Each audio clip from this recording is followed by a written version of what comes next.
Well, it just might be the greatest week on the calendar for football fans in the great state of Michigan. From the NFL Thanksgiving Day tradition to the greatest rivalry in college football to the MHSAA State Football Finals, all in action all over the next 4 days. The high school state finals are split over 2 days. Of course, they'll be contested once again at Ford Field, and both the finals are slated for Friday and Sunday. Divisions 8, 4, 6, and 2 will be contested on Friday. And then Divisions 7, 4, 5, and 1 will be played on Sunday. And here to preview the entire high school slate is Sportscaster.com's Taryn Fritzsching, a senior from Troy Athens High School. Taryn, take it away.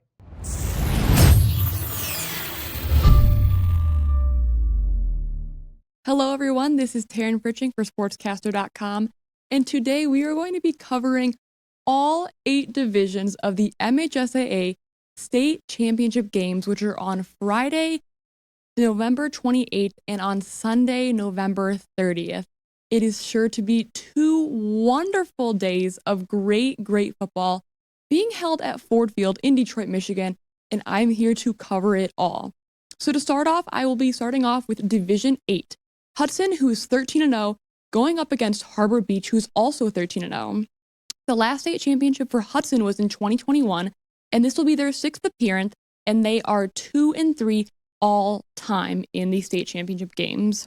Some key players for Hudson, we have Beckett Campbell, who is a all-region running back, Devon Brigman, who is an all-region linebacker, and Grayson Bills, who is also an all-region defensive back. These are 3 key players for Hudson to look out for, and I'm sure they are going to make some amazing plays. Now, however, last year, Beale City were the Division 8 state champions, but this year, Harbor Beach beat them 26-15 in regionals. Harbor Beach was last in the state championship game in 2012, where they won. They are 1-1 in the finals. Some key players for Harbor Beach will be Andrew Cobbin, first-team running back and first-team defensive back in the All-Big Thumb Conference in the Black Division. Jonah Demock, the first-team guard and first-team linebacker in the All-Big Thumb Conference, also in the Black Division. And Skiller Cruz, a first-team kicker, a first-team tight end, and a first-team defensive end, again, in the All-Big Thumb Conference in the Black Division. This is sure to be a great matchup. Again, 13-0 and 13-0, and it'll be held on Friday, November 28th at 9:30 a.m. at Ford Field in Detroit, Michigan. You do not want to miss it.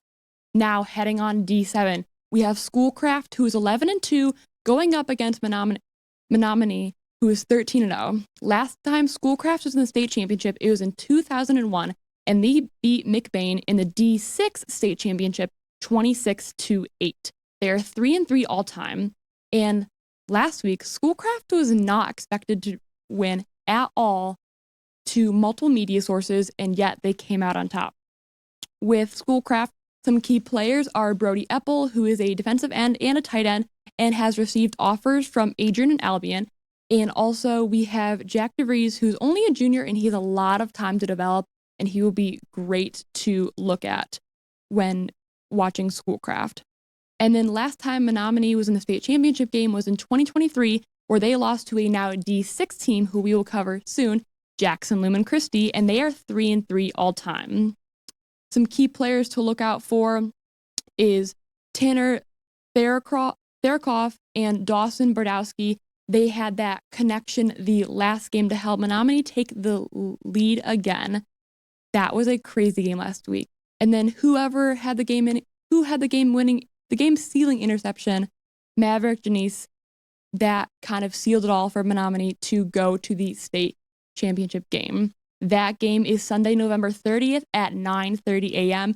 And again, you have an 11-2 team versus a 13-0 team. It is sure to be a great matchup. Now, heading on to D6, you have Jackson Lumen Christi, who is 10-3, and Kingsley, who's 11-2. Jackson Lumen Christi is tied for the most state appearances with 18. They have a 14-3 record, and their last appearance was in 2024, where they won the first year that they became D6. Before that, they won in 2022 and 2023, being a D7 team. And Herb Brogan, who has been their head coach for 46 years, is going for a 4-peat. Just wow. Last week, they beat Alma in a triple overtime game, 25-19. Some key players for Jackson Lumen Christi is Benny Gaston, their quarterback. He had a few touchdowns last week, which was able to lead Jackson Lumen Christi in that win over Almont. You have Cash Cooper, who is a defensive end, and he has an offer from Miami of Ohio. And you have Sean Walicki, who is a running back, who kind of was able to help seal that game for Jackson Lumen Christi last week. And for Kingsley, the last time they went to the state championship game was in 2023, where they won. This is their third appearance, and they are looking to keep their state championship game 100%. They're 2-0 in the state championship games. Some key players for Kingsley, you have outside linebacker, middle linebacker, and tight end, depending on who you ask. Colton Gothals, who is a Grand Valley commit, and you have Nolan Hodges, who is a running back. These two guys are sure to be keeping Kingsley going during this state championship game against Jackson Lumen Christi. And that game will be Friday, November 28th at 4 o'clock p.m. Again, an amazing game. Jackson Lumen Christi is the hyped one right now, but I'm really excited to see what Kingsley has to offer. Now, heading on to D5, Notre Dame Prep, who is 11-2, versus Grand Rapids West Catholic, who is 12-1. Last time Notre Dame Prep went to the state championship game was in 2011. That is the only time they've been, and they are looking to turn that around. For Notre Dame Prep, some key players is outside linebacker and wide receiver Brody Sink, heavily recruited by MAC teams and is now a Miami of Ohio commit. In offensive tackle, defensive end Jack Williams, who's offered by Wayne State, and their quarterback Sam Stow, who's also offered by Wayne State. These guys are going to be huge. More so, I would assume, on the offensive side. I don't know if they like to play both sides, but if so, keep a lookout for that. Going over to Grand Rapids West Catholic, the last time they went to the state championship game was in 2002 when they were a D6 team and they won 59-14. They have a 7-2 record in the state championship games all time. Some key players for West Catholic, you have offensive tackle Jacob Timmer, who is a Central Michigan commit, quarterback Grady Augustin, who's offered by Hope, and this is something I've never seen before, wide receiver, cornerback, running back, safety, again, depending on who you ask. Connor Olszewski, who's offered by Hope. These are going to be really big players when West Catholic is playing Notre Dame Prep. Really big, so make sure to watch that. And make sure to watch them. And that game is Sunday, November 30th at 4 p.m. Now, heading over to D4. There's something really special about this game. You have Divine Child, who is 12-1, and you have Hudsonville Unity Christian, who is 12-1 as well. But the big thing about this game is it's basically an Aiden Hutchinson and Isaac Teslaw matchup. Aiden Hutchinson went to Dearborn Divine Child, and Isaac Teslaw went to Hudsonville Unity Christian. Both amazing Detroit Lions players currently, and I am 100% sure that they will be there. I have a feeling. They play on Thanksgiving, the Lions do, and so why not come to their alma mater game at Ford Field, right? So the last time Divine Child was in the state championship game was in 1985. Divine Child was in Class B, and they beat Wyoming Park 21-0. They have a 2-1 record overall. Some very key players for Divine Child. These are going to be where we start heating up. You have safety, running back, and cornerback Marcelo Viti, who is an Iowa commit. You have quarterback Drew Sheridan, who has 8 offers, but he is a class of 2028. So he has so much time to improve. And then you also have wide receiver / cornerback Antonio Solores Viti. So I would assume that he's somewhat related to Marcelo, but he's an Eastern Michigan commit. These guys are absolutely huge and can play so many different positions, and they will be key for Divine Child on Friday. And the last time that Unity Christian made it to the state championship game was in 2021, where they lost to Chelsea 55-52. However, their last win was in 2018, where they beat Portland 42-7, and that 2018 team was one that Isaac Teslaw was on. Some key players for Unity Christian, you have quarterback Justin Phoebus, wide receiver Josh Bremer, and defensive back Luke Vanderswag. Luke leads the team in interceptions and is going to be a key player on defense, and Justin and Josh are going to be very, very big on offense. And that game is Friday, November 28th at 12:30 p.m. Now headed over to Division 3, you have DeWitt, who's 13-0, versus Mount Pleasant, who's also 13-0. DeWitt has appeared in state championship games 7 times and has a 1-6 record. The last time that they were in the game was in 2021, where they lost to now Oregon quarterback Dante Moore and Detroit King 25-21. Some key players for DeWitt is Jaden Bender, who's a Michigan Tech commit, tight end and defensive end Brendan Mensing, who has offers from Adrian and Hope, and tight end and defensive end Jacob Shofar, who has offers from Dartmouth, Hope, and Penn. These guys will be very, very big, especially if they can play both sides of the ball. They will be a key player for their game. Now, with Mount Pleasant, they have been in the state championship game once, where they lost to Orchard Lake St. Mary's 45-7, and they're looking to turn it around. Some key players for Mount Pleasant is safety Will Garcia, who has an offer from Hope, and wide receiver cornerback and safety Riley Olson, who has an offer from Albion. This will be a good game. DeWitt is always kind of been at the top of that D3 pack, and I'm really excited to see what Mount Pleasant can do. And that game is Sunday, November 30th at 12 p.m. Now, heading into our big games, you have Division 2, Dexter versus Orchard Lake St. Mary's. Dexter is 12-1, and Orchard Lake St. Mary's is 10-2. This is Dexter's first ever state championship game appearance, and it is going to be amazing to see what they can do. I have watched Dexter for a few years now, so these key players, they're very good. So starting off with offensive tackle Owen Winder, who is an Iowa State commit. You have running back Nathan Gersh, who is a Toledo commit. And you have tight end, who this is a junior, by the way, tight end Holden Nemi, who is 15 offers from Georgia, Alabama, Miami, Michigan, Indiana, etc. Yes, he will be a great one to watch on Friday. And I'm so excited to see this Dexter team. I absolutely love them. They're always a very good team, and their one loss is always to Saline, who we know is a great team. Now, heading over to Orchard Lake St. Mary's, they are the reigning state champions for Division 2, so they know what it's like to be in this situation. Last year, they beat Byron Center, and it was a tremendous game.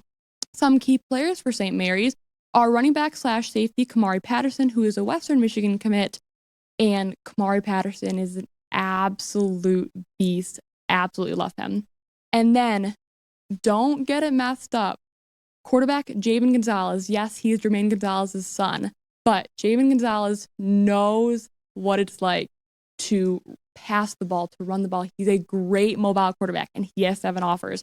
So those guys will be very, very big on that offensive side of the ball when they play Friday, November 28th at 7 p.m. Dexter and Orchard Lake St. Mary's is about to be a great game, and I'm very excited to see it.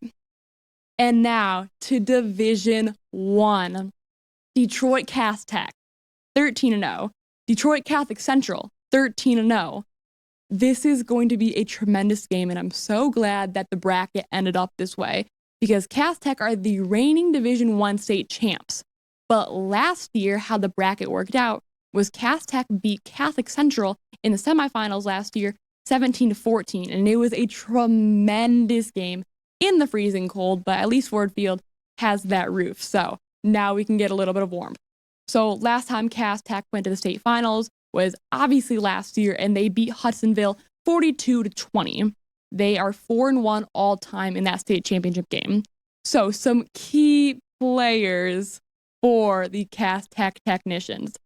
The most recruited, the most highly hyped up player in Michigan for this year, Corey Sadler Jr., who is a commit to UNC. He wants to go play under Bill Belichick, and he is tremendous. Then you have quarterback Donald Tabron, who is class of 2028, and he has 25 offers. Just wow. It helps when you have all of your guys that you have on Cass Tech. Cass Tech is a football powerhouse. And you have offensive tackle Khalif Canty Jr., who is a Mizzou commit. So Cass Tech is actively putting out amazing guys who are going to college, and I absolutely love them. And then heading over to DCC, they have been to the state finals 17 times, and their last being in 2016, where they actually lost to Cass Tech 49-20, and they have a record of 10-7. Some key players for Detroit Catholic Central is Benny Azuka, who is a Penn State commit. He is on the O-line. And then you have the two brothers. You have Samson Gash, who's a wide receiver. He's going to Michigan State. And then you have cornerback and a wide receiver, Gideon Gash, who has 13 offers. So the Gash brothers are tremendous. And there's another Gash that is also at Michigan State right now. So Cass Tech and Catholic Central is going to be a tremendous game. That'll be the game to watch. But honestly, all of these are games to watch because every single team in these state finals games have worked so hard to get here. And it is about to be a great two-slated day of just incredible, incredible football. These teams are coming from all around the state of Michigan just to play the one sport they love. And I am so sure that there are going to be amazing communities that have come to support them. And I absolutely love that. So make sure to get down to Ford Field on Friday, November 28th, and on Sunday, November 30th, to watch some amazing football. You will not regret it. This is Taryn Fritzsching for Sportscaster. Thank you for watching. Way to go, Taryn. What a weekend. Whether you love high school, you love college, you love the NFL, it's all on tap over the next couple of days. And obviously a great time with the holidays, being able to spend it with your family. I know I'll be watching plenty of football. I imagine many of our listeners will be as well. So whoever you're rooting for, I hope they win. And we look forward to catching up with you again a week from tonight. Again, Sportscaster's Open Mic airs every Wednesday night from 8 to 9 o'clock here on WJR. Until next time, I'm Johnny Kane. Godspeed.